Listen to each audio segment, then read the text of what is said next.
primero y principal, al estar meditando en esta porción de la Escritura, es la intimidad con el Padre. Y partiendo de la palabra que dice, despedida la multitud, subió al monte a orar aparte, y cuando llegó la noche estaba allí solo.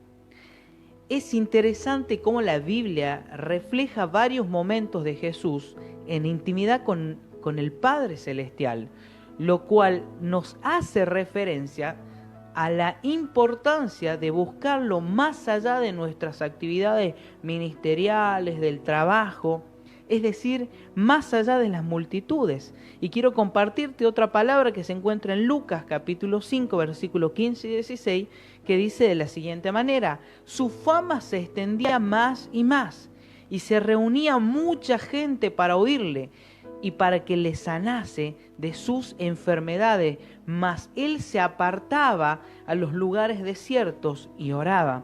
Cada vez que la Escritura nos hace esta mención, hace una relación con lo que es la intimidad con Dios. En esta porción de la Escritura me llama mucho la atención cómo de un momento a otro estaban Jesús con multitudes enseñándoles los principios del reino, enseñándoles del amor del Padre Celestial, pero Él siempre tomaba un momento para ir a encontrarse con el Padre Celestial. Eso es algo que realmente estremece mi corazón cada vez que leo. Y quiero darte algunos ítems para que tengas y para que puedas reflexionar de este primer punto. La intimidad desata bendición en la vida de aquellos que dedican un tiempo para encontrarse con Dios. Mateo 6:6, que es un pasaje bíblico que lo utilizamos muchísimo en la iglesia, específicamente para nuestro cuaderno de intimidad, dice lo siguiente: mas tú cuando ores, entra en tu aposento y cerrada la puerta, ora a tu Padre que está en secreto, y tu Padre que ve en lo secreto te recompensará en público. La intimidad va a desatar bendición a tu vida, porque lo que pidas en intimidad, Dios se va a glorificar. Miren lo que dice la palabra de Dios, es que es importante. Te vuelvo a repetir el pasaje anterior, dice: su fama se extendía más y más, y se reunía mucha gente para oírle y para que le sanase de sus enfermedades. Yo estoy seguro, y utilizo la alegoría también, de que cuando Jesús iba a esa intimidad, a encontrarse con el Padre lo iba guiando, diciéndole las multitudes que iba a sanar, las multitudes que iban a escuchar el mensaje de que el reino de los cielos estaba cerca. Entonces, la intimidad es muy importante a la hora de ser bendecidos. Como dice Mateo 6:6, Jesús va a dejarnos este principio. Mas tú cuando ores, entra en tu aposento y cerrada la puerta, ora a tu Padre que está en secreto, y tu Padre que ve en lo secreto te recompensará en público. ¿Querés ser bendecido? Busca a Dios en la intimidad. ¿Querés que Dios bendiga tus proyectos? ¿Querés que Dios bendiga aquello que querés emprender? Búscalo al Padre en la intimidad. Y a través del nombre de Jesús, pedile, decile lo que sentís. Y yo te aseguro que, como dice su palabra, la bendición se desata sobre tu vida. Una cuestión importante de la intimidad es que también nos revela la voluntad de Dios. Lucas 22, capítulo 22, versículo 42, dice lo siguiente, diciendo: Padre, si quieres, pasa de mí esta copa, pero no se haga mi voluntad, sino la tuya. En uno de los momentos más difíciles de Jesús, en Getsemaní, orando al Padre Celestial, porque se venía un momento realmente de dureza, donde se tenía que cumplir la palabra de entregar su cuerpo, su vida, en la cruz del Calvario, por cada uno de nosotros. La carne quiso hacer su papel, pero Jesús venció porque hizo la voluntad del Padre. Si es posible, pasa de mí esta copa, pero no sea hecha mi voluntad, sino tu voluntad. La gente que tiene intimidad con Dios es la gente que siempre va a estar en el lugar correcto. Aquellos que no ejercen esto tan maravilloso de poder encontrarse con Dios en la intimidad, muchas veces se van a sentir errante en todo lo que hacen. Justamente la palabra de Dios nos enseña en el libro de Santiago que aquel que es inconstante en la fe es inconstante en todo lo que hace. Realmente la intimidad es fundamental a la hora de ser bendecido y a la hora de caminar conforme los principios de nuestro Dios. Ese es el primer punto que te quiero dejar de esta porción de la Escritura. Vamos a ir al segundo. El segundo punto tiene que ver con algo que hemos hablado muchísimo en este proceso de esta pandemia mundial, y es vencer al temor. Ahí en tu casa decí, vencer al temor. Siempre que comparto un mensaje y hago referencia al temor, también hago énfasis en que el temor nos paraliza o nos empuja. Y te lo digo de esta manera porque muchas personas han sentido de que este año se terminó todo. Aquel trabajo que yo había comenzado se fundió.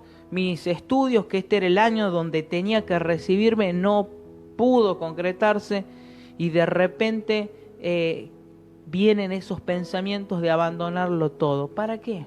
Terminar mi carrera si al final pasan cosas como esta y empezamos a bajonearnos y nos empezamos a paralizar y quedamos atados. O el efecto contrario, muchas veces nos empuja para hacernos tropezar.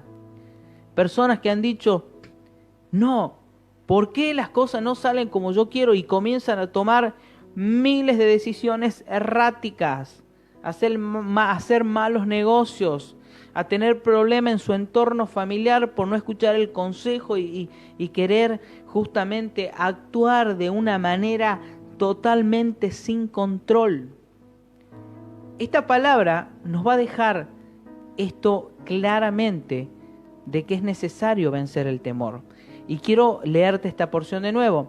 Y la barca estaba en el medio del mar. ¿Dónde? En el medio del mar. Azotadas por las olas porque el viento era contrario.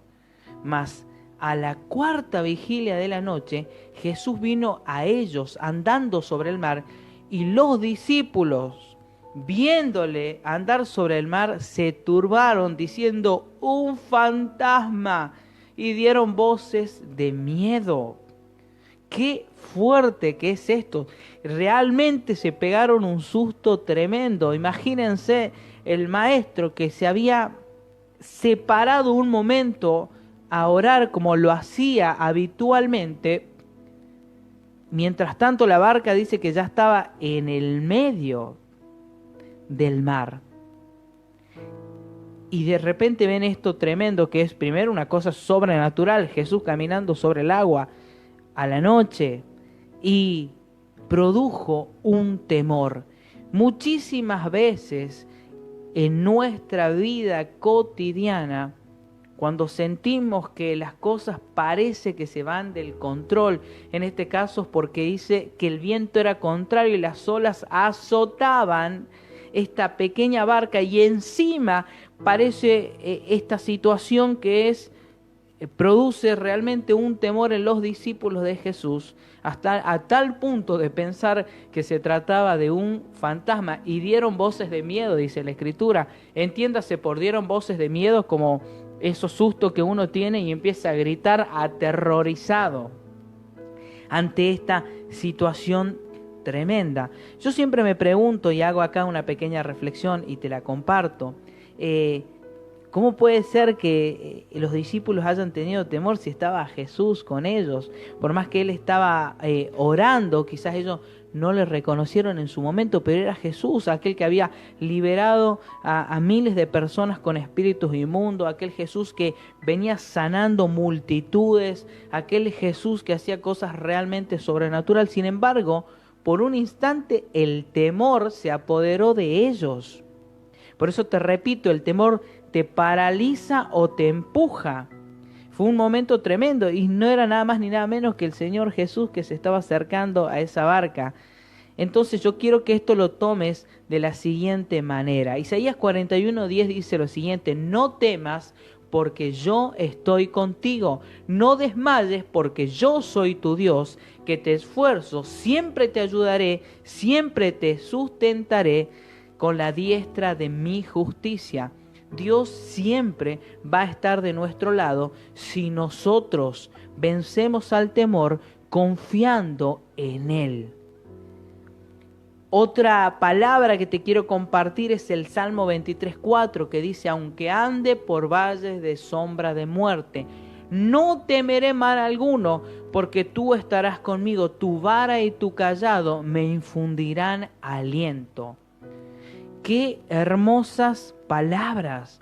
Sin embargo, no era ningún fantasma, se trataba de Jesús, se trataba del Maestro, se trataba del Rey de Reyes, del Señor de Señores. Sin embargo, el temor muchas veces entenebrece tu mente y hay personas que llega un momento donde no saben reconocer lo que es bueno ni lo malo y están errantes. Por eso te repito lo que te dije hace rato. Aquel que es inconstante en su fe, es inconstante en todo lo que hace o emprende. Josué 1:9 dice algo interesante en esto de poder vencer ese temor. Mira que te mando que te esfuerces y seas valiente. No temas ni desmayes, porque Jehová tu Dios estará contigo en donde quiera que vayas. No importa que estés en el medio de una pandemia, como esta pequeña barca en el medio del mar, que se azota de un lado a otro. Si Jesús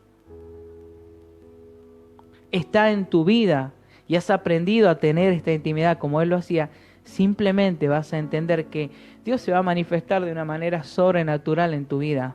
Y qué lindo que Jesús se acerque a nuestra barca para traer paz. Qué lindo que Jesús entre a mi familia, entre a mi vida para traer tranquilidad. Es muy interesante porque la palabra de Dios, cada vez que menciona la barca en relación a esto, primero tiene que ver justamente con esta hermosa pesca milagrosa, después otra situación donde hay una tormenta tremenda y Jesús también hace otro de sus milagros. Y esta situación que es realmente muy fuera de lo común, donde los discípulos confundían a Jesús con un fantasma. Alguien diría, pero ¿qué pasó con el discernimiento espiritual? Compartieron con Jesús, estuvieron con Él. Y te doy un dato no menor. La Biblia dice, más a la cuarta vigilia de la noche. Eso era aproximadamente desde las 3 de la tarde hasta las 6 de la mañana. O sea, imagínate, en ese horario, nos pongamos un poquito en el lado de los discípulos, realmente uno podría asustarse. Pero era Jesús el Salvador, vencer el temor. Esta palabra nos deja esa enseñanza, vencer el temor. Porque si Jesús dijo que va a ir a tu barca, quédate tranquilo, porque así estés en el medio del mar, así vengan tempestades, la obra de Dios siempre se va a realizar. El tercer punto tiene que ver la voz de Jesús, y esto me encanta. Una de las cosas que más me llama la atención de esta palabra es que los discípulos dudaban si realmente era la voz de Jesús. Analicemos la situación. Entonces les respondió Jesús ante este temor que habían tenido unos momentos antes, y dijo: Señor, si eres tú, manda que yo vaya a ti sobre las aguas. Esto también es interesante porque uno puede leer esta palabra de diferentes maneras, ¿no? Por un lado tomamos lo positivo de Pedro. Jesús destaca la grandeza de la fe en la vida del discípulo a través de esta situación y da a sus seguidores el poder de seguirle en la adversidad y alienta al discípulo audaz. Porque Pedro en un momento dudaron, confundieron con un fantasma y Jesús hablando le dijo: no teman, soy yo, muchachos, tranquilos, aquí estoy. Jesús le dijo: tened ánimo, yo soy, no temas, no tengan miedo. Y tomamos lo positivo en que Pedro debe haber dudado, debe haber pensado que también era un fantasma, pero sin embargo él dijo: Señor, si eres tú, manda que yo vaya a ti. y esto de ser también un discípulo audaz, de ser un discípulo, de animarse a hacer quizás lo que los demás no. Tomamos eso positivo, que es algo bueno. Y si esto nos alienta a ser discípulos que ante la adversidad siempre quieren la confirmación de Dios. Pero también hay una parte que no es menor y quiero leerte lo que dice Mateo capítulo 7, versículo 24 al 25. Cualquiera pues que me oye estas palabras y las hace, le compararé a un hombre prudente que edificó su casa sobre la roca. Descendió la lluvia y vinieron ríos, soplaron vientos y golpearon contra aquella casa y no cayó porque la casa estaba fundada sobre la roca. Ahora, la palabra de Jesús trae bendición. Si ustedes leen el contexto de esta palabra, es cuando justamente el Señor está hablando que muchos le dirán Señor, Señor, harán milagros en su nombre, profetizarán en su nombre, pero Jesús le dirá, jamás los conocí, apartados de mí, y la frase, hacedores de maldad. Entonces, cualquiera que oye las palabras de Jesús, y ahí viene, dice, y la hace, es como un hombre prudente que edifica su casa sobre la roca. Volvamos a la barca, la tempestad, la situación tremenda. En un instante también apareció la duda, por eso justamente confundieron a Jesús con un fantasma, dudaban si realmente era Él. Y Pedro fue un poquito más audaz y dijo, bueno, a ver, si vos sos Jesús, yo quiero ir hasta vos, quiero caminar por el agua. Esto también nos deja otra enseñanza. Tenemos que ser creyentes enfocados en las promesas de Dios y ser atentos a reconocer su voz en tiempo de tempestad. Miren, es muy difícil a veces reconocer la voz de nuestro Señor cuando estamos pasando un momento de prueba. Por eso te decía en el punto número 1, la intimidad te ayuda a caminar en la voluntad de Dios. Te ayuda a vencer el temor. Muchas personas, y muchos de nosotros específicamente, porque a veces cuando decimos muchas personas siempre pensamos en alguien diferente, pero lo tomemos para nuestra vida, para mí. ¿Cuántas veces cuando estamos en una situación difícil realmente en una tempestad nos cuesta entender de que esa situación es necesaria para que Dios saque lo mejor de nosotros? ¿Cuántas veces nos cuesta entender de que en nuestra vida cristiana vamos a transitar situaciones que muchas veces no son lo que nosotros queremos o no es de la manera que nosotros desearíamos que sea? Pero si Jesús está, créeme que esas tormentas no van a voltear tu casa si está fundada en su palabra, si está fundada en Él. Muchísimas veces nuestra vida empieza a tambalear y empezamos a dudar y empezamos a no reconocer la voz de Dios. Empezamos a no reconocer las promesas que Él ha hecho hacia nuestra vida. Por un lado, como te decía, lo positivo, Pedro caminando, siendo un discípulo audaz, pero vamos a ver que eso es una parte. Y esto nos va a llevar al tercer punto, que es cuarto punto, vencer la incredulidad. Y te leo nuevamente la porción de esta palabra que estábamos leyendo. Y le dijo, ven. Y descendiendo Pedro de la barca, andaba sobre las aguas para ir a Jesús. Pero al ver el fuerte viento, tuvo miedo y comenzando a hundirse dio voces diciendo, vuelve a decir la frase, dio voces diciendo, Señor, sálvame. Por eso te dije, Pedro tuvo una actitud desafiante, audaz, de decir, bueno, yo quiero caminar si vos sos realmente, pero vino ese temor que te decía hace ratito que tenés que vencer, que tenemos que vencer. Y volvió a dar voces, es decir, volvió a gritar aterrorizado diciendo, Señor, sálvame. ¿Esto qué quiere decir? Una fe a medias te deja a la mitad del camino. Te lo repito, una fe a medias te deja a la mitad del camino. Pero lo interesante de esto, que Pedro exclamó, Señor, sálvame. Al momento Jesús extendió la mano hacia él y le dijo: hombre de poca fe, ¿por qué dudaste? En este caminar, por ahí nos podemos quedar en la mitad del camino, pero qué hermoso es saber que Jesús está dispuesto a tomar de tu mano